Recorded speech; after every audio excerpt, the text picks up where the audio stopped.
प्रसिद्ध गायक और भाजपा सांसद हंसराज हंस लंबे समय से बीमार पंजाबी गायक के दीप से मिलने उनके निवास पहुंचे, जहां उन्होंने के दीप की हालत को जाना और परिवार को अपनी ओर से कुछ आर्थिक सहायता देने सहित पंजाब सरकार से भी दीप सहित अन्य गायकों और कलाकारों को आर्थिक सहायता प्रदान करने का निवेदन किया, जो काफी बुरे हालातों का सामना कर रहे हैं। हंसराज हंस ने कहा कि बतौर सांसद अपनी ओर से कुछ सहायता प्रदान कर सकते हैं और उन्होंने परिवार को 51,000 रुपए का चेक भी दिया, जबकि सर्वदा भला ट्रस्ट की ओर से परिवार को हर माह 10,000 रुपए दिए जाएंगे।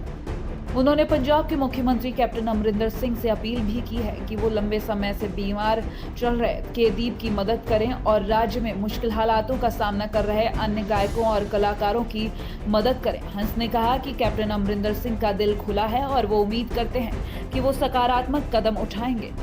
हाँ जी, मैं उस महान शख्सियत को आया जिन्हों ने स्टारडम की इंतहा देखी है। ये वाहद जोड़ी सी दुनिया च जिन्हों देहाती लोग भी सुनते सी ते शहरों की एलीट क्लास भी सुनती सी। इन्हों भावें राष्ट्रपति भवन वाइट हाउस भेज दो, कोई कॉम्पलैक्स नहीं सी। वेल एजुकेटेड, वेल स्पोकन और इतनी तहजीब वाले आर्टिस्ट। मैं बहुत धन्यवाद है और मैंने इन्होंने ऑनर किया मेरे कोल आके, मैंने इन्ना सम्मान डैडी नूं, इन्ने डैडी दे लफज इन्ने सोहने लफज बोले डैडी लिए। मैं I am very happy and very overwhelmed कि डैडी दी खातर विच हाज़र हुए ने। मेरा सम्मान उन्होंने बढ़ाता, मेरे जड़े लफज किए हुए जड़े कहे हुए सी शिकायत जड़ियाँ मेरे सी सारी इन्होंने आके दूर कर दियाँ। यूपी में रामपुर की तहसील स्वार के पट्टी कला घुसीपुरा में कोसी नदी से बड़े पैमाने पर स्टोन क्रशर संचालक अवैध खनन करा रहे हैं, जिसमें सफेद पोश नेताओं के साथ ही कहीं न कहीं सिस्टम की सुस्ती भी इन खनन माफियाओं के लिए वरदान साबित हो रही है। स्टोन क्रशर संचालक अब तो इस खेल के बड़े खिलाड़ी हो चुके हैं। उनकी पकड़ सीधे अधिकारियों तक पहुंच चुकी है। हालांकि यूपी की योगी सरकार और उत्तराखंड की त्रिवेंद्र सरकार ने अवैध खनन पर सख्ती से रोक के आदेश दिए हुए हैं, लेकिन न जाने ऐसी कौन सी ताकत है जो खनन माफियाओं को लगातार प्रोत्साहन दे रही है कि रात ही नहीं दिन के उजाले में भी ये माफिया खुलेआम बेखौफ होकर अवैध खनन कर रहे हैं और राष्ट्रीय संपदा को लूट कर अपनी चांदी काट रहे हैं।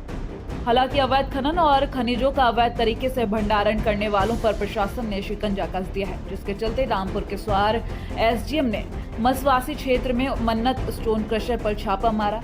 रामपुर में कोसी, रामगंगा, पीलाखर नदी से खनन का धंधा होता है, लेकिन मौजूदा वक्त में तो जिले में कहीं भी खनन के पट्टे नहीं हैं। हालांकि इससे पहले सदर, स्वार और टांडा क्षेत्र में भी खनन के पट्टे हुआ करते थे, लेकिन उनकी अवधि पूरी हो चुकी है।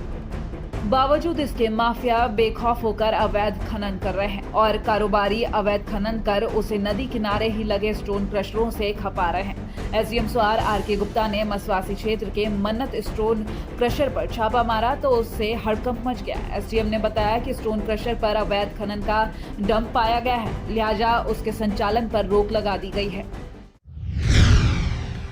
पंजाब के अमृतसर में इस्लामाबाद के नजदीक हरिपुरा गली नंबर 5 में पुरानी रंजिश के चलते घर में घुसकर कुछ लोगों द्वारा गोलियां चलाकर एक शख्स को मौत की घाट उतार दिया गया। मृतक की पहचान सतपाल पुत्र सूरज के रूप में हुई है। मौके का फायदा उठाकर शंभू और चंदन ने अपने साथियों सहित घर में घुसकर सूरज पर ताबड़तोड़ गोलियां चलाकर घर से फरार हो गए।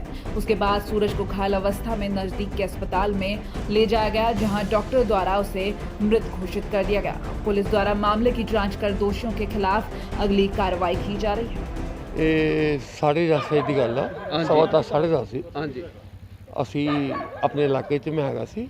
SHO गेट की ਮਤਾ ਆਇਆ ਫੋਨ ਆਇਆ ਕਿ ਸਰ 5 ਨੰਬਰ ਗਲੀ ਸਤਪਾਲ ਜੀ ਹੈਗੇ ਪ੍ਰਧਾਨ ਜੀ ਲੋਕਲ, ਉਹਨਾਂ ਦਾ ਬੇਟਾ ਸੂਰਜ ਉਹਨੂੰ ਘਰ ਦੇ ਵਿੱਚ ਆ ਕੇ ਗੋਲੀਆਂ ਮਾਰ ਗਿਆ ਤੇ ਉਹਨੂੰ ਅਮਨਦੀਪ ਹਸਪਤਾਲ ਲੈ ਗਏ ਘਰ ਵਾਲੇ ਤੇ ਉੱਥੇ ਜਾ ਕੇ ਉਹਦੀ ਡੈਥ ਹੋ ਗਈ। ਪ੍ਰਸ਼ਾਸਨ ਤੇ ਆਪਣੀ ਪੂਰੀ ਡਿਊਟੀ ਕਰ ਰਿਹਾ। ਹੁਣ ਕਿਸੇ ਗਲੀ ਮੁਹੱਲੇ 'ਚ ਕਿਸੇ ਦਿਲ ਦੀ ਗੱਲ ਕੀ ਕਹਿ ਸਕਦੇ ਹਾਂ ਵੀ ਕਿਸੇ ਦੇ ਘਰ 'ਚ ਕੀ ਹੋਣਾ, ਕੀ ਲੜਾਈ ਹੋਣੀ। पिछले दिनों लॉकडाउन के चलते जहां सारे कारोबार बंद होने से पंजाब सरकार को काफी घाटा होने के चलते पंजाब के मुख्यमंत्री कैप्टन अमरिंदर सिंह ने केंद्र सरकार से पंजाब में जल्द शराब के ठेके खोलने की मांग की थी, जिससे पंजाब सरकार को काफी बड़ा राजस्व इकट्ठा हो सकता था। लेकिन इस मांग के बाद कई सियासी पार्टियों ने पंजाब सरकार की मांग के बाद काफी विरोध किया था। वहीं अब लॉकडाउन के बाद अनलॉक 1 शुरू हो चुका है, तो अब पंजाब सरकार खजाना भरने के लिए जी जान से मेहनत कर रही है, जिसके चलते फिरोजपुर में शराब के जो 3 ग्रुपों के ठेके बचे थे, उन ठेकों को नीलाम किया गया। इन ठेकों के एक ग्रुप को 12 करोड़ रुपए से ऊपर नीलाम किया गया है। ਫਿਰੋਜ਼ਪੁਰ ਸ਼ਹਿਰ ਦੇ ਜ਼ੋਨ ਨੰਬਰ 2 ਤੇ 3 ਤੇ ਫਿਰੋਜ਼ਪੁਰ ਕੈਂਟ ਦੇ ਨੰਬਰ 5 ਦੀ ਜਿਹੜੀ ਹੈ ਉਹ ਰਹਿ ਗਈ ਸੀ ਨਿਲਾਮੀ ਹੋਣੀ, ਤੇ ਜਿਹੜੀ ਅੱਜ ਸਫਲਤਾਪੂਰਵਕ ਪਾਰਦਰਸ਼ੀ ਢੰਗ ਨਾਲ ਕੀਤੀ ਗਈ ਹੈ। ਪੂਰਾ ਜ਼ਿਲ੍ਹਾ ਉਹਦੇ ਵਿੱਚ ਸਾਡੇ ਕੋਲ ਟੋਟਲ 15 ਗਰੁੱਪ ਸੀਗੇ, ਜਿਨ੍ਹਾਂ ਵਿੱਚੋਂ 3 ਜਿਹੜੇ ਗਰੁੱਪ ਸੀਗੇ ਉਹ ਫਿਰੋਜ਼ਪੁਰ ਜਿਹੜਾ ਸ਼ਹਿਰ ਤੇ ਕੈਂਟ ਸੀਗਾ, ਉਹਦੇ 'ਚੋਂ ਜ਼ੋਨ ਨੰਬਰ 1 ਤੇ 4 ਇਹ ਪਹਿਲਾਂ ਹੀ ਰਿਨਿਊ ਹੋ ਚੁੱਕੇ ਸੀਗੇ, ਔਰ ਸਾਡਾ ਇੱਕ ਤਲਵੰਡੀ ਸਰਕਲ ਦਾ ਜਿਹੜਾ ਗਰੁੱਪ ਸੀਗਾ ਉਹ ਵੀ ਪਹਿਲਾਂ ਰਿਨਿਊ ਹੋ ਚੁੱਕਿਆ ਸੀਗਾ। यूपी में रामपुर के कैमरी के 19 वर्षीय गुलबेज को पिछले हफ्ते रामपुर के जिला अस्पताल में भर्ती किया गया था, जहां उसका इलाज चल रहा था। और जब गुलबेज की स्थिति सुधरने में नहीं आई तो उसे हायर सेंटर रेफर किया गया। इसके बाद उसे मुरादाबाद के TMU में भर्ती किया गया, जहां इलाज के दौरान उसकी मौत हो गई। वहीं दूसरी ओर उसकी कोरोना टेस्ट की रिपोर्ट जिला प्रशासन को मिली, जिसमें युवक कोरोना पॉजिटिव पाया गया, जिसके कुछ देर बाद ही युवक की मौत की सूचना मिल गई थी। अब जिला प्रशासन ने एहतियात के तौर पर युवक के संपर्क में आने वाले सभी लोगों को चिन्हित कर उनके सैंपल कलेक्ट किए हैं और सभी को क्वारंटाइन करने की तैयारी की जा रही है। देखिए, हमारे पास सूचना आई कि उसकी कैमरी का रहने वाला व्यक्ति है और उसकी मृत्यु मुरादाबाद के एक हॉस्पिटल में हुई और वो कोरोना पॉजिटिव पाया गया। उसके बाद जितने एहतियात बरतने चाहिए और जो प्रोटोकॉल के हिसाब से ट्रेसिंग, जिन जिन लोगों के संपर्क में आए इन सारे लोगों को खोजना, उनको क्वारंटाइन करना, उनके सैंपलिंग लेना, ये सारे काम चल रहे हैं।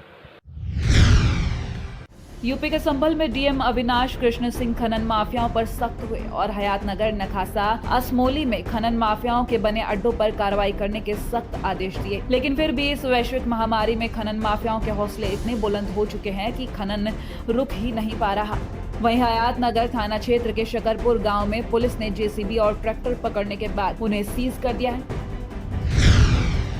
धोखाधड़ी समेत कई अन्य मामलों में जेल में बंद यूपी के रामपुर से सपा सांसद आजम खान को एक और मामले में राहत मिल गई है। कोर्ट ने यतीम खाना प्रकरण में दायर की गई उनकी जमानत अर्जी मंजूर कर ली है।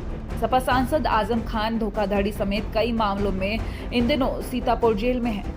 उनके साथ उनकी पत्नी डॉक्टर तंजीन फातिमा और बेटा अब्दुल्ला आजम भी जेल में है। इन तीनों ने 26 फरवरी को कोर्ट में सरेंडर किया था। इसके बाद से तीनों रिहाई के लिए कानूनी लड़ाई लड़ रहे हैं। अनलॉक 1 में एक बार फिर सपा सांसद ने अपनी रिहाई के लिए जमानत याचिकाएं कोर्ट में लगाई थी। आचार संहिता उल्लंघन मामले और यतीम खाना के एक मामले में पिछले दिनों ही जमानत याचिका उनकी मंजूर हुई है।